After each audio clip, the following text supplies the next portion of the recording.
Hey there, happy day 853 of What's She Up To Now. Sharon Horne-Ellstrom here, documenting the journey as I transition from the brick and mortar world, the corporate world of business, to the online world. And you know, I'd like to say it's been a smooth ride, but it's been a really bumpy ride. And a lot of times it's been a roller coaster, going down and then going up and then down and then up.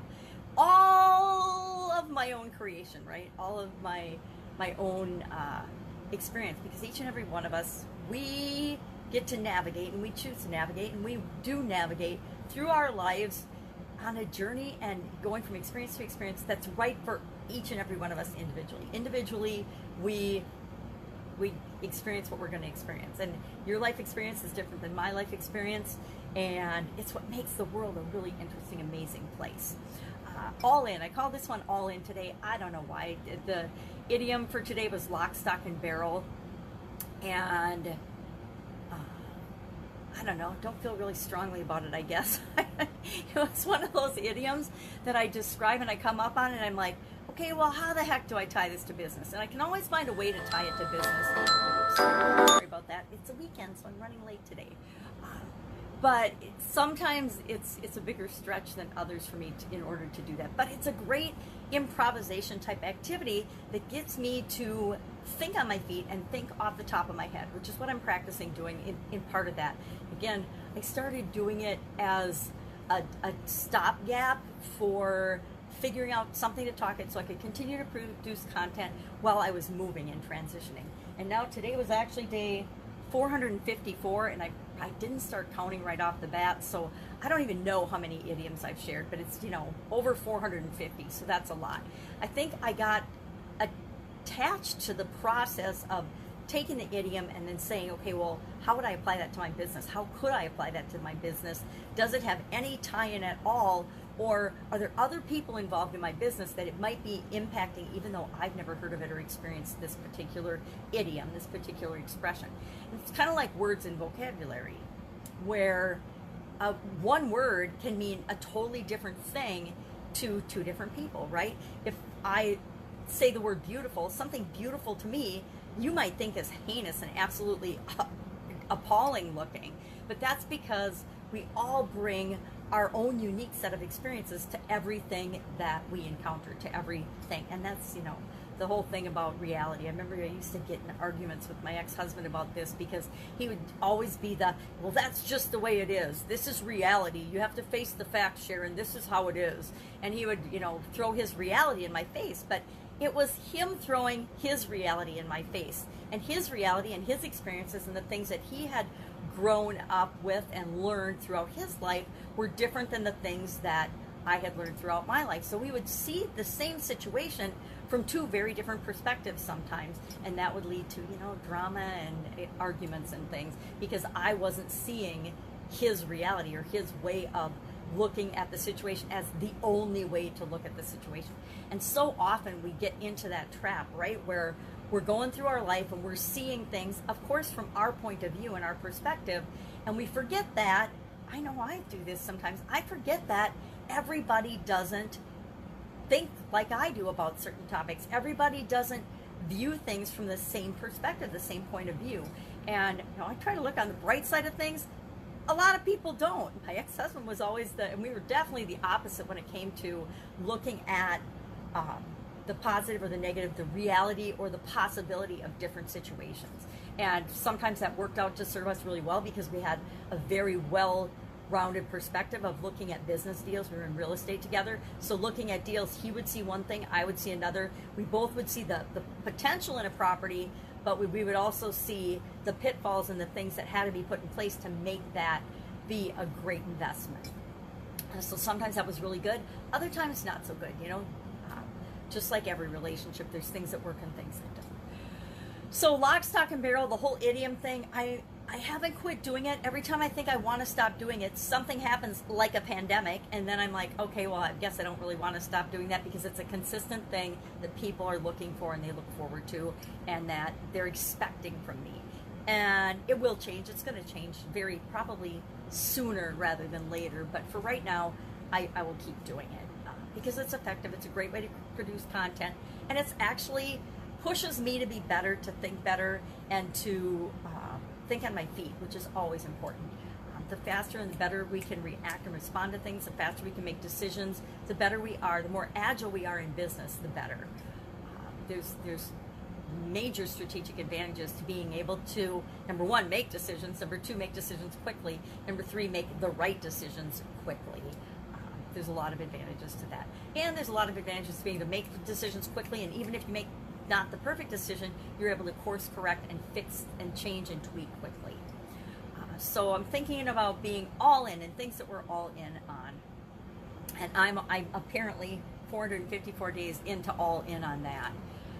So Get Up and Go Challenge today is the Q&A session. However, I may need to go help my niece move. She's got to move today, and she's moving out of the riot zone. So that could be a very interesting dilemma for my sisters and I today, helping her move. And we need to get that done today because it's the end of the month, of course. End of the May already. I can't believe it's the end of May already. It seems like we've gone from winter. I think the pandemic's pushed that and condensed time. I mean, it's stretched out time in a lot of ways, but it's condensed time in other ways because it feels like we've gone from March, which was winter, to summer because June's right around the corner. So I'm trying to figure out how do I take that, although a ton has happened, how do I take that, the feeling, it's just a feeling we have, right? That time has just flown by, or that we've lost all this time or missed out on things. And so how do we deal with that, given all the things that are going on around? So Get Up and Go Challenge Day 6 Q&A. May have to squeak on the time on that. We'll see. I haven't heard from my sisters yet. It's still early to find out what the plan is for that. Also, Happiness Challenge today was day 144, all about ideas. And I love this because ideas are awesome. And sharing a fun idea. And I'm so glad that I picked fun to be the challenge this year, the challenge, doing one fun thing every day, because it's been such a crazy year. Sometimes we need to just focus on what's working, focus on what we're grateful for, and look for something fun.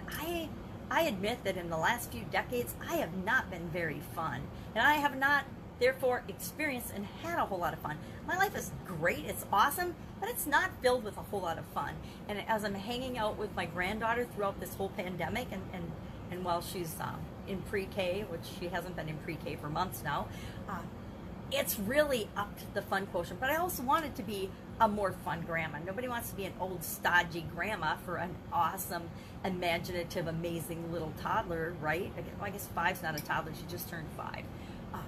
But I wanted to make sure I was more fun for her, so I'm glad I picked fun this year as the idiom, because all of us need to reach for and have more fun. We need to continue to focus on what's working, focus on what we can do, not what we can't, and move forward each and every day, whether there's a pandemic or not. It's always a great philosophy.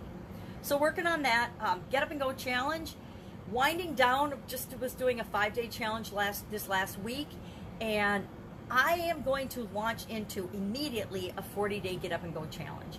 I did a 30-day challenge in May, and in another group that I'm in, which is a challenge group, of course, because I am all about the challenges. The Rise Up World Challenge was in April. Was it April?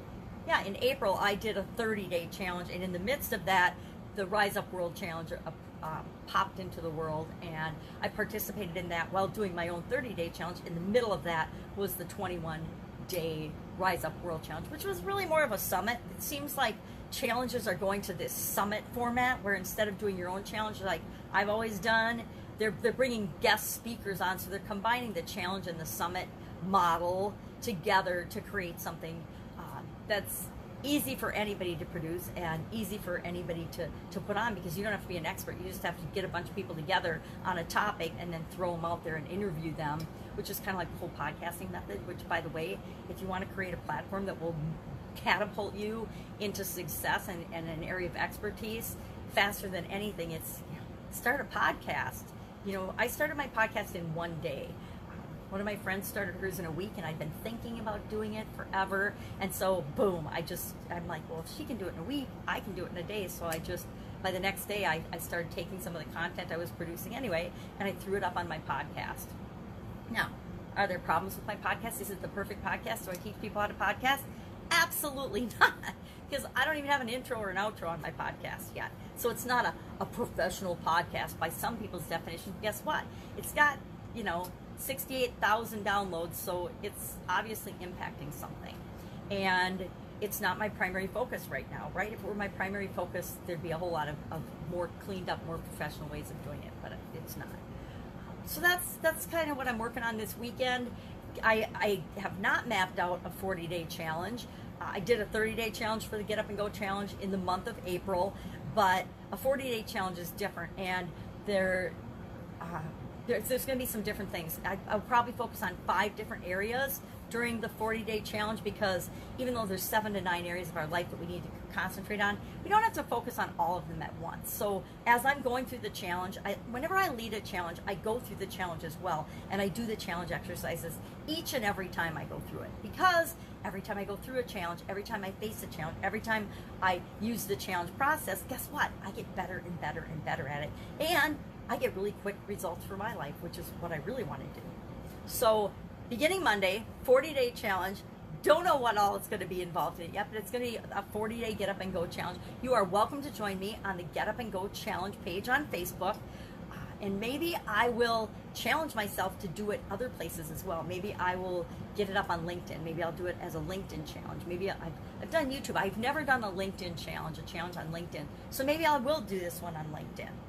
Just thought of that now, obviously thinking on my feet. I've got today and tomorrow to figure it out, right? Map it out and decide what I'm going to do.